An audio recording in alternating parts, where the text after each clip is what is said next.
जगह जगह ऐतिहासिक स्वागत हुआ है और तो ठीक है, सभी जाति धर्म के लोगों ने ऐतिहासिक स्वागत किया। क्या कहेंगे इसमें आप? देखिए, ये जो नशा मुक्ति जन जागरण पद यात्रा निकली है, इसका उद्देश्य तो इसके नाम पे ही विदित है। और साथ में ऐसा नहीं है कि ये यात्रा प्रथम बार निकाली गई है और प्रथम बार कोई मांग की गई है। भगवती मानव कल्याण संगठन जो परमहंस योगीराज श्री शक्तिपुत्र जी महाराज की कृपा और आशीर्वाद से, दिशा निर्देशन से निरंतर आगे बढ़ रहा है। और इस संगठन में इतने सारे जो आप देख रहे हैं, हज़ारों लोग इस यात्रा में शामिल हुए हैं।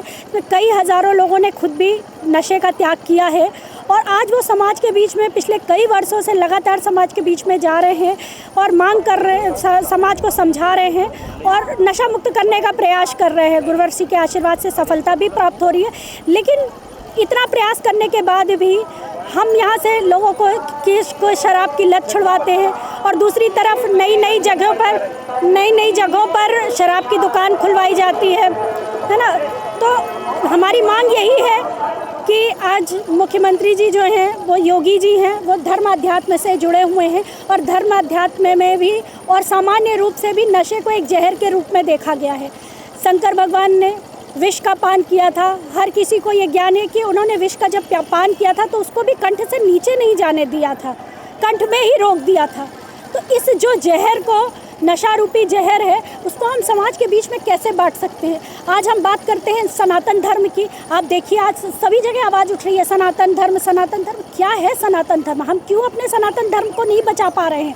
सनातन धर्म केवल एक धर्म नहीं है, वो सिर्फ एक विचारधारा है, समाज कल्याण की विचारधारा, जन कल्याण की विचारधारा है ना। तो हम आज अगर अपने देश को आगे बढ़ाना चाहते हैं, हम अपने सनातन धर्म को, सनातन विचारधारा को आगे बढ़ाना चाहते हैं, तो सबसे पहले हमें जो अपराध की मूल जड़ है नशा, उसको ख़त्म करना पड़ेगा।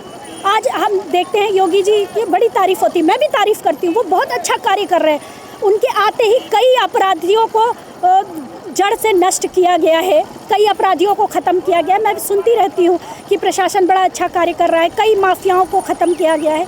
लेकिन हम एक माफिया ख़त्म करेंगे, कल को कोई दूसरा माफिया आ जाएगा। आज योगी जी हैं, आगे भविष्य में मैं चाहती हूँ हमेशा वो आगे बढ़ते रहें इसी तरह। लेकिन हम भविष्य के लिए क्या बना के जा रहे हैं? हम तो नींव हैं, हमें नींव के पत्थर को बनना, हमें नींव का पत्थर बनना है। हम समाज को क्या दे के जाएंगे? हमारे जाने के बाद समाज का क्या होगा?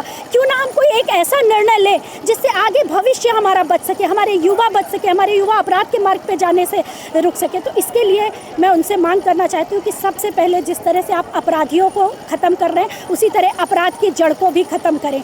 अगर आपने एक बार जड़ ख़त्म कर दिया तो मैं यकीन दिलाती हूँ 50% अपराध तो वैसे भी कम हो जाएंगे।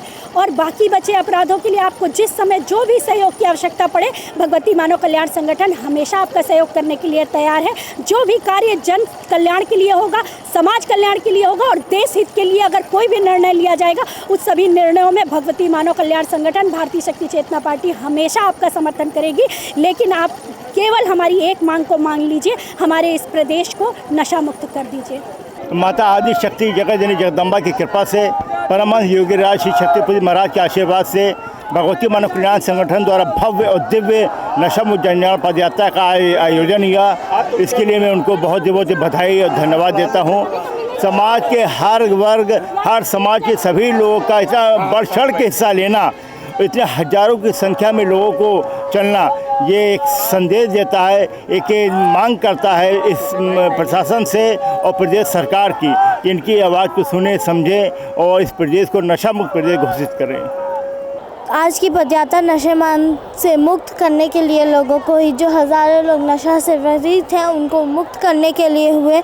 और मैं यहाँ के मुख्यमंत्री से कहना चाहूँगी कि वो इस प्रदेश को, इस कानपुर को, ये जो पदयात्रा निकाली गई वो इन करोड़ों लोगों को नशेबान से मुक्त करने के लिए निकाली गई। जय माता की जय।